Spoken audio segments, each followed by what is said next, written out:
Doesn't show where I'm recording, so hopefully it's recording in my computer. Okay, my humble pranams to every one of you. Thank you for joining me today. Today we'll be discussing so wow, I've forgotten the title of the book, Soul Plans and Soul Purposes. We are talking about chapter 7 today. Okay, let me share.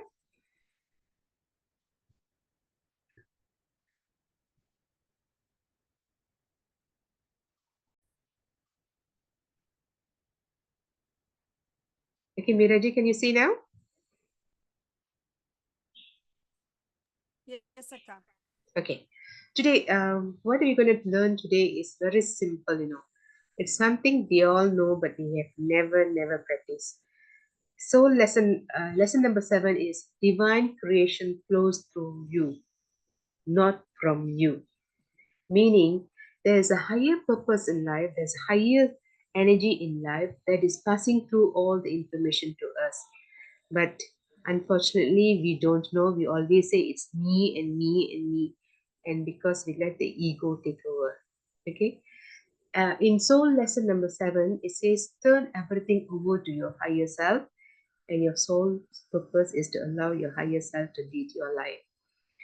So, what do you mean by higher self? Okay. Higher self is actually, how can I say? In thinking in destiny, what it says that only a part of our soul is here. That means the doer part is here.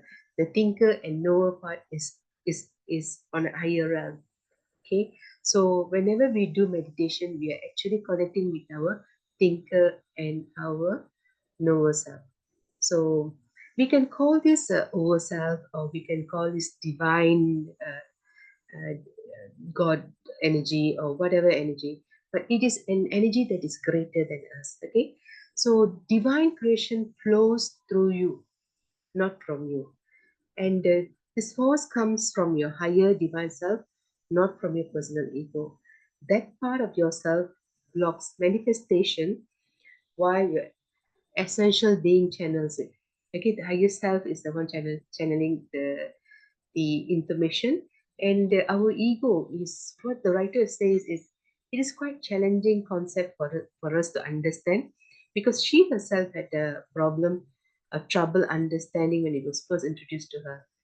She said, I had a very healthy sense of myself and my ego, and didn't like the idea of having to stop being who I was in order to fulfill my highest creative promise. What she's trying to say is, one moment, yeah.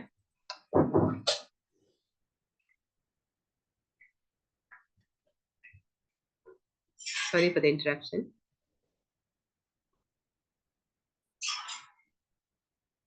What she's trying to say is that, you know, it is so difficult for us to understand, because from beginning, from birth itself, we already have the sense of myself, mine, everything. So you have to let go of all this my thing, or as we call it, the ego, for us to fulfill our highest creative promise. Okay, I hope you all understand what I'm trying to say.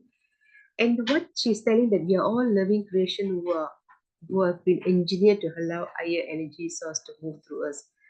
As we were discussing about the higher self, over self. So it is just waiting for us to connect with us. Unfortunately, because of our ego, our belief system, our restriction, a lot of things, it is actually stopping us from connecting with our side, higher self. Okay, we can even talk about prayers, mantras, and all those things. So when you are devoted, when you're so much into devotion, it's not something that we do in meditation side, okay? But just say for normal people, yeah, when we feel that the let's say the goddess, we are so in love with the goddess, and we kind of connect with the goddess energy, and then energy comes and give us the information. Okay, so just an example that I'm giving. But when you are in meditation, what is actually happen is your higher self will come and connect with you. Okay, and she says, this writer says, you have the ability to manifest things because you channel divine power. We are all divine beings. We understand that we are all immortal divine beings and we are all a speck from the creator. So whatever power that creator has, we also have. Unfortunately, we are not aware of it. We are not understanding it. But throughout these lessons, this is what we are telling. We are all divine creative power. And we have all the powers. So it just for us to understand and to connect with the divinity within ourselves. Okay, as a co-creator with the universe, we have been given the power to set up the perfect condition for creativity to flow. But it comes through you from the higher self, not from your ego or personal will. Okay, she's given a very good analogy of a garden.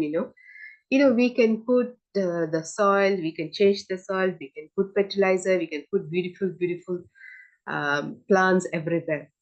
But there is an energy, there is something that is with this the a power, that is what do you say, a, what do I say, divine power, or that's energy that the plants will attract and they will grow. Okay, and that's, we can plan everything, we can do everything, but without the connection, without the energy of the Mother Earth, without the energy of the universe, we cannot grow anything. That's what she studied. We have everything. We have the body, we have the mind, we have the senses, we have everything. But if we are so body conscious and we do not connect with our higher self, nothing will come through. Okay. What actually I'm trying to say is, if you want to do any kind of creation, first you have to change yourself. Your thoughts must change. Okay. Um, let me see. Okay. She's giving an example of example of herself speaking in public. You know, when she is standing in front of a group, in front of a public, she feels there's some kind of energy that is flowing through, and uh, she will give a very good speech or something like that. And this one makes me think about all the masters. Sometimes when the masters are talking and they say that they are channeling, that means some kind of energy or higher power that is speaking through them. And that's when they can gauge what kind of audience they have, what kind of energy that is, and their speech.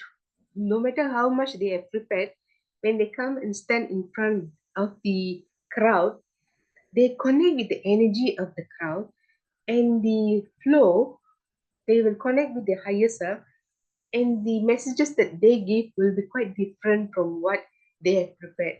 Because Ayyappa always says that he connect with the crowd and he knows what kind of his higher self will tell him what kind of messages to give to the crowd. Okay, so this is just an example. If you see the history, most of them they have connected with their creative power because they managed to channel.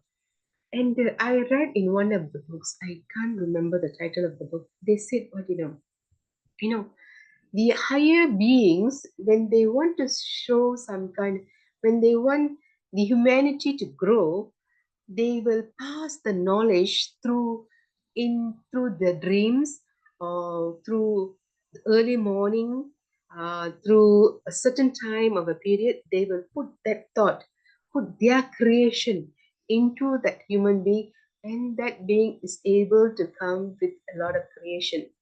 So if you notice this past few years, I think about the 10 years onwards, I think 10 or 20 years, we even the internet was actually, the idea was put into a human being through the higher beings in the sense this divine self. Okay, these higher beings, they wanted to have some kind of creation, a new technology that was wanted to be put into this world, so they come and give these ideas into the human being. The same thing, even in nuclear. I read a book. They talk about nuclear power.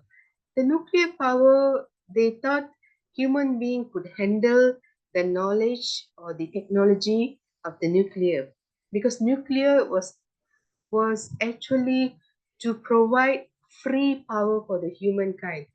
Unfortunately, the human used it in a different way, so it became all haywire. Okay, so I'm talking about something else.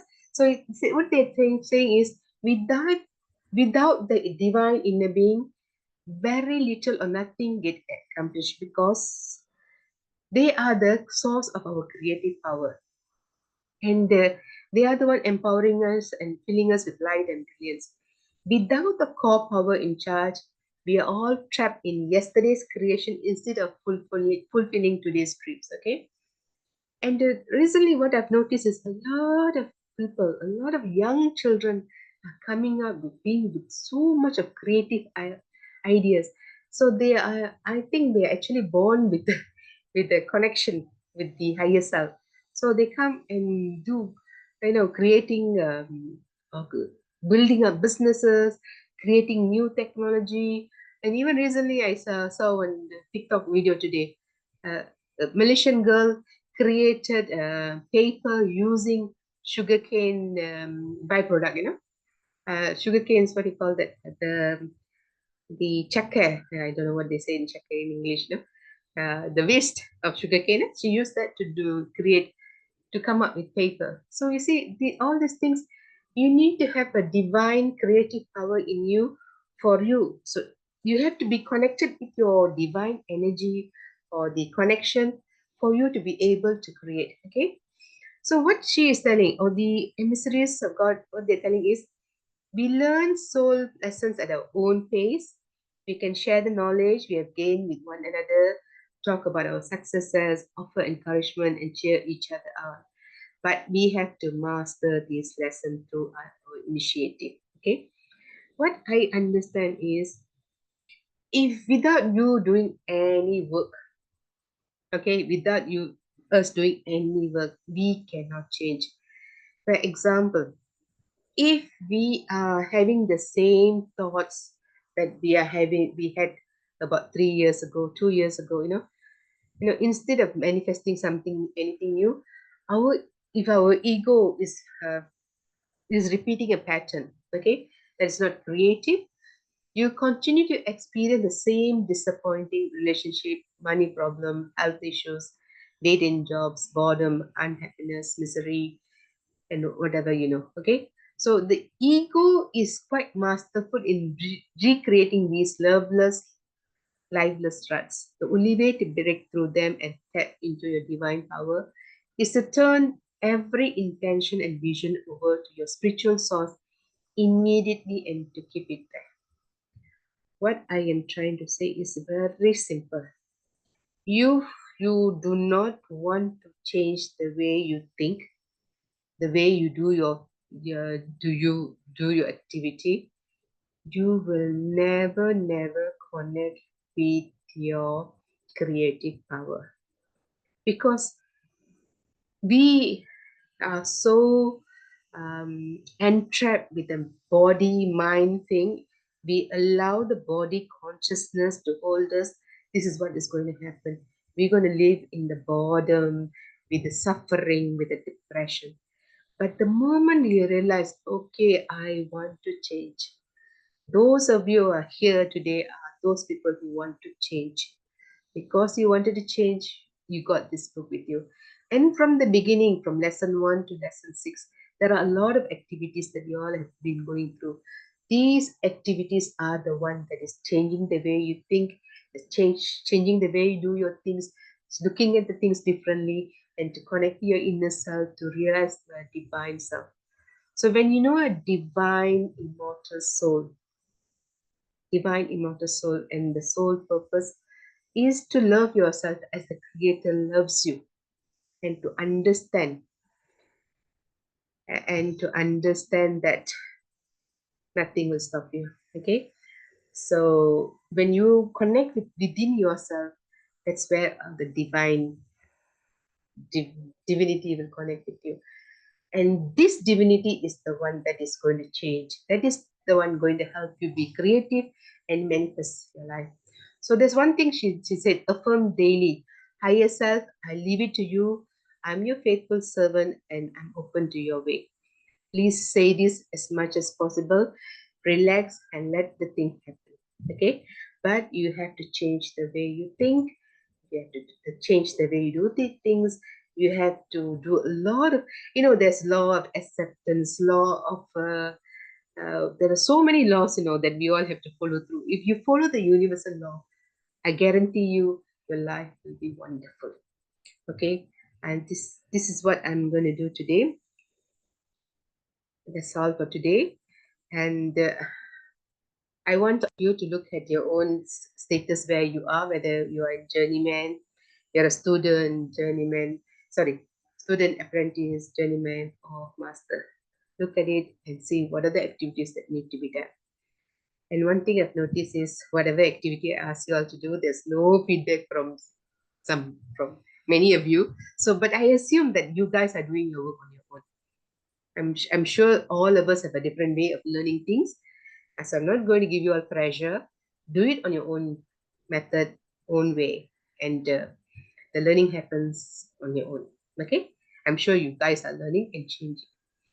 Okay, that's all for today. And if the line gets cut off, we will reconnect. Okay?